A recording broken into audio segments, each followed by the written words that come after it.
सीताराम दोस्तों, आज मैं आपको भजन नहीं उसकी जगह मैं कथा सुना रही हूँ। एक राम जी के एक प्यारे से भक्त की, जिस पर आप राम जी कैसे रिझते हैं। आप प्यार से सुनिए, ध्यान से सुनिए और आनंद लीजिए।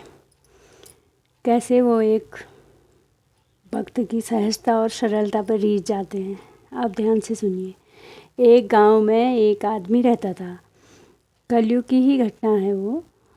खूब उसकी आदत थी खूब खाने की, खूब खाते रहता था, इतना खाता था कि खाते खाते ही वो लुढ़क जाता था।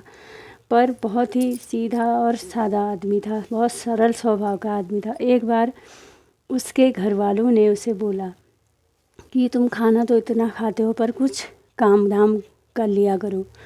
पर नहीं, बहुत आलसी होने के बावजूद वो कोई काम नहीं करता था। सिर्फ खाने का ही उसका काम था। उसका शरीर सिर्फ 2 टाइम पर ही उठा करता था, सिर्फ एक खाने के लिए और एक झाड़ी जंगल जाने के लिए।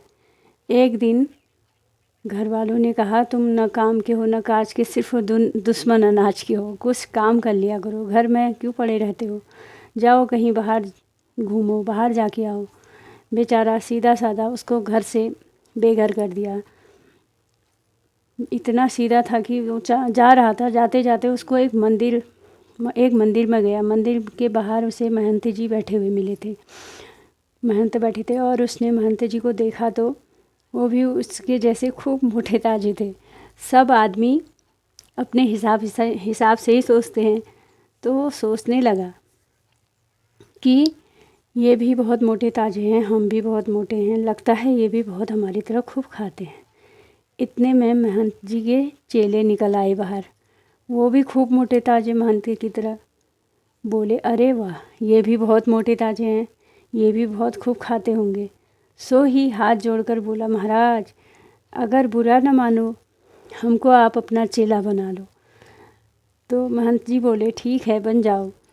पर उनसे वो बोलने लगा कि मुझे काम क्या करना होगा। वो काम से पहले डर गया।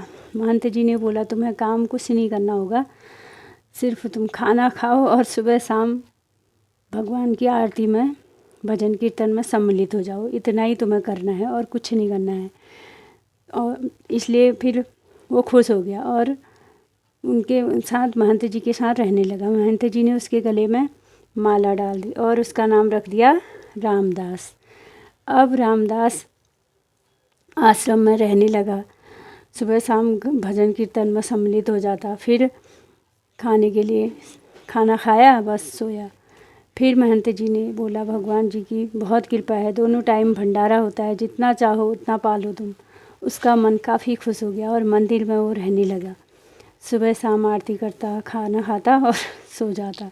उसका फिर एक दिन एकादशी का पर्व आया। एकादशी पर मंदिर में कोई भंडारा नहीं बनता था। वो उठा और अपने नित्य कर्म कर मंदिर में कीर्तन किया। फिर भोजन की तरफ देखा तो रसोई में कुछ नहीं बना था, सब बाहर बैठे हुए थे। इसने पूछा, महंत जी, गुरुजी आज खाने का कोई प्रबंध नहीं है क्या। महंत जी बोले, आज सभी का एकादशी का उपवास है, इसलिए आज कुछ भी नहीं बनेगा। रामदास बोला, गुरुजी मुझसे कोई उपवास नहीं होगा। अगर मैंने एकादशी का उपवास किया तो मेरे लिए द्वादशी देखना बहुत मुश्किल हो जाएगा। इसके बहुत जिद करने से गुरुजी को इस पर दया आ गई और बोले, ठीक है तुम उपवास नहीं कर सकते हो तो कोई बात नहीं, यहाँ से खाने का सामान आटा गुड़ लेके जाओ और कहीं दूर जाकर बनाकर खा लो। ये खुश हो गया, मरता क्या न करता, ये मान गया। फिर गुरुजी ने इससे कहा, ये लो खाने का सामान ले जाओ, पहले खाना बनाना और प्रभु जी को भोग ज़रूर लगाना।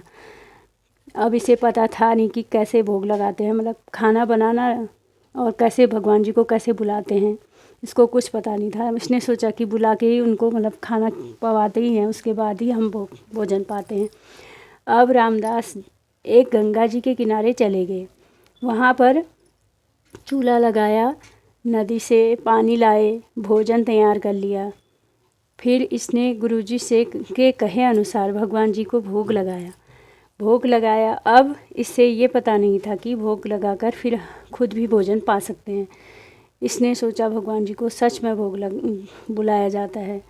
और ये इतना सीधा और सरल स्वभाव का आदमी था। अब ये भजन कर भगवान जी को बुलाने लगा और गाने लगा। राजा राम आइए, राजा राम आइए, मेरे भोजन का भोग लगा जाइए। राजा राम आइए, प्रभु राम आइए, मेरे भोजन का भोग लगा जाइए। मेरे भोजन का भोग लगा जाइए। भगवान नहीं आए। इसे लगा भगवान आते ही हों, ऐसे होंगे। इसे बहुत टेंशन हो गई। वो फिर सोचने लगा, अरे मंदिर में तो इन्हें आरती और घंटा बजाकर बुलाया जाता है, शायद तभी ये नहीं आ रहे हैं।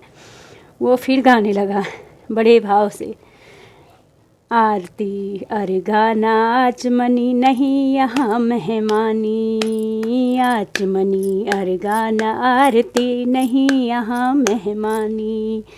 सूखी रोटी पाओ प्रेम से, सूखी रोटी पाओ प्रेम से, पियो नदी का पानी, हाँ पियो नदी का पानी। राजा राम आइए। इससे आगे का भाग आप दूसरी कथा में